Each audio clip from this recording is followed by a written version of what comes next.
নমস্কার বন্ধুরা, পুষ্প রান্নাঘরে তোমাদের সবাইকে স্বাগতম। আজকে আমি বানাবো একটা ভর্তা। আমি পেঁয়াজটা একটু হালকা ভেজে নিয়েছি, দেখো, অল্প নুন দিয়ে। আর এখানে লঙ্কা ভেজে নিয়েছি, আর এখানে সামান্য নুন নিয়ে নিয়েছি।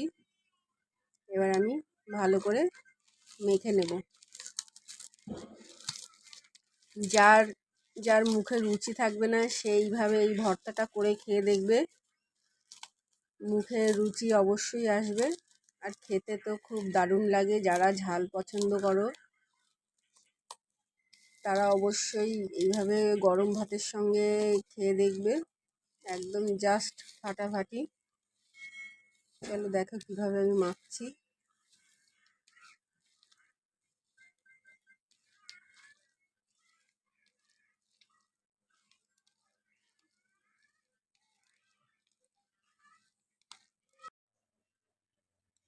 দেখো বন্ধুরা, জাস্ট গরম ভাত, ধোয়া ওঠা ভাতে একদম জমে যাবে। তোমাদের যদি ভালো লাগে তোমরা এইভাবে খেয়ে দেখবে। আজকের মতো রাখি বন্ধু, টাটা।